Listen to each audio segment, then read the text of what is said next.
माने कि किसी को उंगली पकड़कर चलाना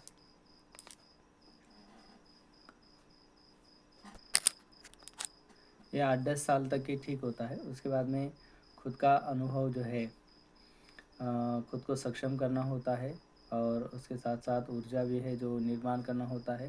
खुद का मार्ग हमें खुद ही जो है वो ढूंढना होता है। इस तरह का अनुभव यहाँ पर उन्होंने हमें बताया है। अब दूसरा अनुभव वो ये बताते हैं कि जब वो ट्रेनिंग स्कूल में काम कर रहे थे तो उनका वहाँ पर का ट्रेनिंग जो है ख़त्म हो गया, और वहीं पर वो इंजीनियर के रूप में वहाँ पर ज्वाइन हो गए। तो उस समय उनको मेटलाइजिंग प्रक्रिया पर काम करना था, और उसके लिए यंत्र सामग्री वहाँ पर होती थी। लेकिन उनके जो अधिकारी थे उन्होंने उनको कहा कि आपको जो है इसके लिए कोई व्यक्ति जो है वो साथ में नहीं मिलेगा, ताकि वो काम करने के लिए उनको वेल्डर और फोरमैन की ज़रूरत थी, लेकिन दोनों में से उनको कुछ भी नहीं मिला।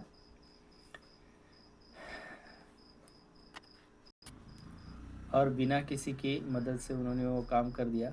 उसके बाद में उन्होंने उनको बहुत सारे काम जो है वो बताया, और कहे कि आप बोलो, आपको हम लोग और भी आपके साथ में लोग जो है वो देंगे, माने कि वेल्डर फोरमैन वगैरह जो है वो देंगे। उस समय अनिल काकोडकर इन्होंने नहीं कहा।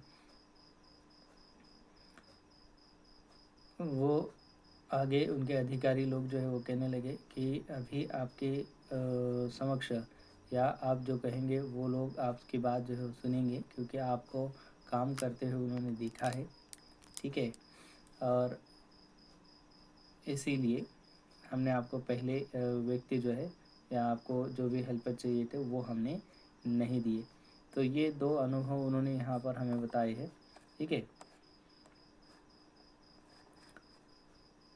और वो इसीलिए बताए हैं कि वो कहते हैं कि करीबन 550 वर्ष पूर्व के ये दो अनुभव उनको आज भी बहुत इम्पोर्टेंट लगते हैं, क्योंकि इसका जो मतलब इसके अंदर जो बातें बताई गई हैं वो अगर हम ठीक से समझ लें तो हमारा फ़ायदा ही फ़ायदा होगा, और साथ ही साथ हमें कुछ नया सीखने को मिल जाएगा।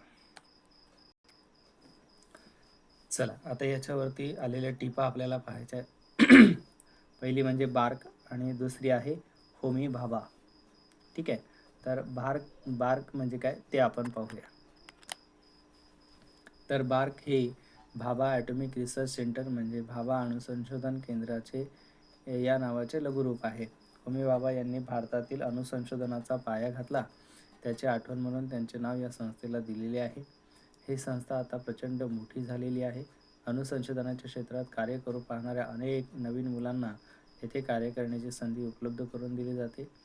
अनेक मुले तिथल्या ट्रेनिंग स्कूलमध्ये संशोधन करत असतात. योग्य प्रशिक्षण घेऊन स्वतःला सक्षम करून स्वतःचे मार्ग शोधून पुढे जातात. आपले भविष्य उज्ज्वल घडवत असतात.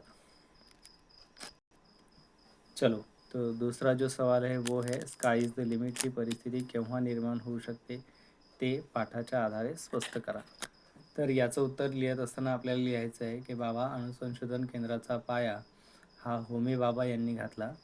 भारतातील अणुसंशोधन केंद्राला त्यांचे नाव दिले आहे. बार्क ही भाभा ॲटॉमिक रिसर्च सेंटर म्हणजे भाभा अणुसंशोधन केंद्र या नावाने ओळखली जाते. अनेक मुले तिथल्या ट्रेनिंग स्कूलमध्ये संशोधन करत असतात.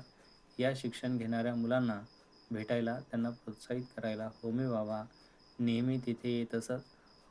डॉक्टर होमी भाभा म्हणजे प्रचंड स्फूर्तिदायक असे व्यक्तिमत्व होते. लेखक स्वतः या ट्रेनिंग स्कूलमध्ये शिक्षण घेत असताना डॉक्टर होमी भाभा 3-4 वेळा स्वतः तेथे आले होते. त्यावेळी स्वतःला सक्षम कसे करावे, ऊर्जा कशी मिळवावी, स्वतःचे मार्ग कसे शोधावेत यासाठी त्यांचे मार्गदर्शन लेखक डॉक्टर अनिल काकोडकर यांच्यासाठी फार महत्त्वाचे ठरले होते. पुढचा प्रश्न, मेटलायझिंग प्रक्रियेवर काम न होण्यामागची कोणती कारणे असावीत असे तुम्हाला वाटते? तर लेखक ट्रेनिंग स्कूलमधील प्रशिक्षण संपवून बार्कमध्ये इंजिनियर म्हणून जॉईन झाले. तेव्हा तिथे मेटलायझिंग प्रक्रियेवर काम करायला त्यांना सांगण्यात आले. त्यासाठी लागणारी सामग्री तिथे होती, पण आत्तापर्यंत ती कुणीही वापरलेली नव्हती. त्यामुळे लेखक म्हणाले की ते काम करण्यास तयार आहेत. केवळ त्यांना मदतीसाठी एक वेल्डर आणि एक फोरमॅनची गरज आहे. त्यावेळी त्यांना नकार देण्यात आला. आपल्याला स्वतःला सगळे करावे लागेल असेही सांगण्यात आले. वरिष्ठांची आज्ञा म्हणून लेखकाने सुरुवात केली. बरीच धडपड करून लेखकाने ते काम पूर्ण केले. मग वरिष्ठांकडून या कार्यक्रमाची व्याप्ती वाढवण्यात आली. हे करूया, ते करूया असे बरेच काही बोलले गेले. नंतर वरिष्ठांनी लेखकांना विचारले, आता सांग,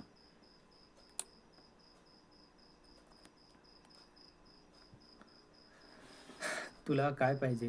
तुला वेल्डर मिळेल, फोरमन मिळेल, आणखी काय हवे असेल तेही मिळेल. त्यावेळी लेखक म्हणाले की मला आता काही नको, मी स्वतः सगळे काम करीन. त्यावेळी लेखकाला सांगण्यात आले की काम सुरू करण्याआधीच लोक वेगवेगळ्या मागण्या करतात आणि त्यांच्या या वृत्तीमुळेच मेटलायझिंग प्रक्रियेवर